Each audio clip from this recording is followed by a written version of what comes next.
உலகத்திலையும் இருக்கக்கூடிய எல்லா முருக புத்தர்களுக்கும் இவரை பத்தி கண்டிப்பா தெரிஞ்சிருக்கணும். அவர் யாருன்னு பாக்கீங்க, முருகனின் அடியார்களின் ஒருவரான அருணகிரிநாதர் அவரோட வாழ்க்கை வரலாறு தான் இன்னைக்குள்ள வீடியோல பார்க்க போறோம். அதுக்கு முன்னாடி மறக்காம நம்ம கார்த்திக் சாப்டர் சேனலை சப்ஸ்கிரைப் பண்ணிக்கோங்க. அப்பதான் நான் போடுற வீடியோ உங்களுக்கு ரெகுலரா வரும்.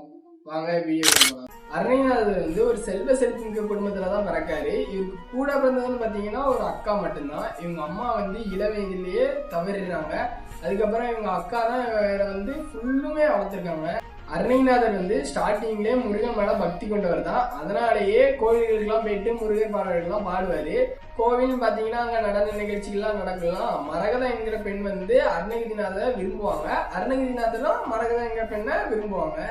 அருணகிரிநாதர் வந்து ஸ்டார்டிங்ல பெண்கள் மீது அதிக ஈர்ப்பு கொண்டவரா இருந்திருக்காரு. இதனாலேயே நிறைய தாசிகளோட பழக்கம் ஏற்பட்டு இவரோட தன்னோட சொத்தை எல்லாத்தையுமே இழந்திருக்காரு.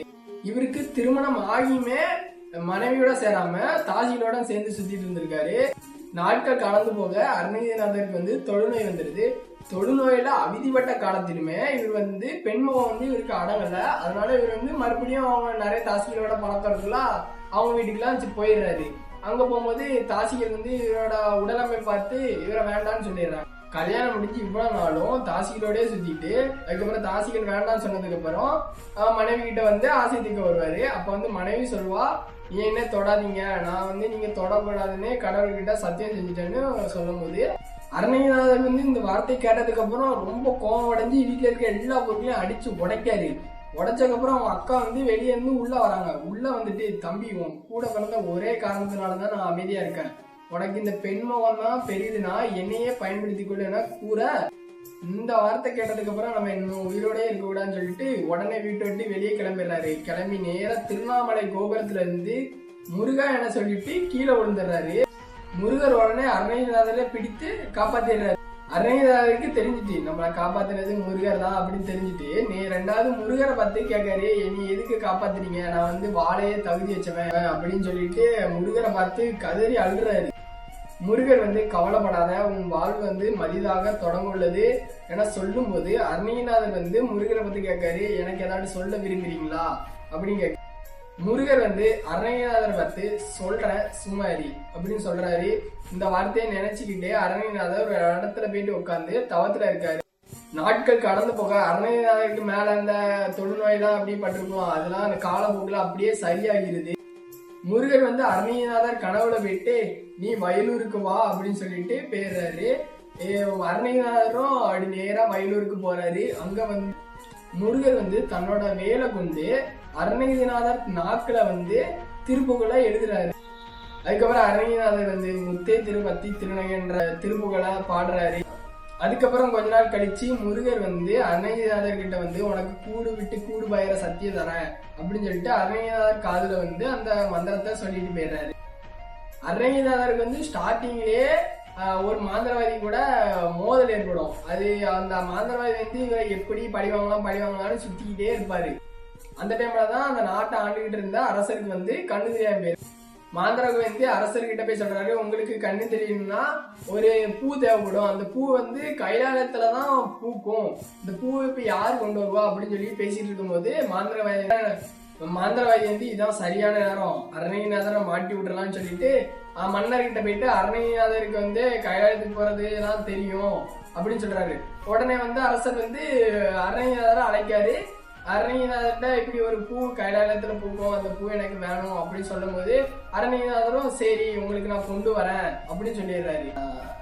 அருணகிரிநாதர் உடனே நேரா ஒரு திருவண்ணாமலை உச்சி கோபுரத்துக்கு போயிடுறாரு. சாமி அடிக்கு இவர் வந்து கூடு விட்டு கூடு பயிர சக்தி இருக்குன்னு தெரிஞ்சுட்டு 4 சீடர்கள் வந்து அவர் பின்னாடியே அனுப்பி வைக்காரு. அருணகிரிநாதர் வந்து ஒரு கிளி உருவத்துல கூடு விட்டு கூடு பஞ்சு போயிரு. இதெல்லாம் மாந்திரவாதிகளோட சீடர்கள்லாம் பார்த்துட்டு நேரா மந்திரவாதி கிட்ட வந்து அருணகிரிநாதர் வந்து இப்படி கிளி உருவத்துல கூடு விட்டு கூடு பஞ்சு போயிடுறாரு அப்படின்னு சொல்லும்போது மந்திரவாதி சொல்றாரு, இதான் சரியான நேரம், அருணகிரிநாதர் உடலை வந்து மேல இருந்து கொண்டு வாங்க, கீழே புதைச்சிரும் அப்படின்னு சொல்றாங்க. உடனே அவர் சீடர்களும் மேல இருந்து அவரோட உடலை கொண்டு வந்து கீழே புதைச்சிடுறாங்க. அருணகிரிநாதர் வந்து அந்த கைலாயத்துக்கு போயிட்டு அந்த பூ எடுத்துட்டு வந்துடுறாரு. இந்த பூவோட நல்ல விஷயம் என்னன்னு பாத்தீங்கன்னா, இந்த பூ எங்க இருக்கோ அது சுத்தி உள்ள இடத்துல வந்து நோய் ஏதாட்டு இருந்துச்சுன்னா அது வந்து உடனே குணமாயிரும். அதே மாதிரிதான் அரசருக்கு உடனே கண்ணு தெரிய ஆரம்பிச்சிடும். அரசர் வந்து உடனே நேரா திருவண்ணாமலை கோபுரத்து பக்கத்துல போய் நின்றுவாரு. நின்னுட்டு மேல வந்து அருணகிரிநாதர் வந்து பூவோட கிளி உருவத்துல நிப்பாரு. அருணகிரிநாதர் பார்த்து நீ வந்து பழைய உருவத்துக்கு வாங்க அப்படின்னு சொல்லும் போது அருணகிரிநாதர் வந்து சொல்லுவாரு, இந்த மாந்திரவாதி வந்து என்னோட உடலை வந்து சேதப்படுத்தி புதைச்சிட்டான், என்னால என்னமோ உருமாற முடியாது அப்படின்னு சொல்லி. இப்ப என்கிட்ட ஒரு கேள்வி இருப்பீங்க, அரசருக்கு எப்படி அருணகிரிநாதர் வந்து கிளியா மாறி இருக்காரு, அது எப்படி அவருக்கு தெரியும் அப்படின்னு கேட்பீங்க. ஏன்னா அவரோட கூடு விட்டு கூடு பாடுற சக்தி வந்து யாருக்கெல்லாம் தெரியும், மாந்திரவாதிக்கு அருணகிரிநாதர் அவங்க 2 பேத்துக்கு தானே தெரியும். இப்ப வந்து ஏன்ட்டு கேட்பீங்க, அரசருக்கு வந்து எப்படி அருணகிரிநாதர் கிளி உருவத்துலதான் போயிட்டு பூ எடுக்க போயிருக்காருன்னு தெரியும் அப்படின்னு கேட்பீங்க. அரசர்கிட்ட வந்து ஒரு சீடர் வந்து சொல்லுவாரு, ஒரு கிளி வந்து திருவண்ணாமலை உச்சி கோபுரத்துல வந்து ஒரு பூவோட சுத்திக்கிட்டே இருக்கு அப்படின்னு சொல்லுவாரு. அந்த பேச்சு கேட்டுதான் அரசர் வந்து அங்க வந்திருப்பாரு.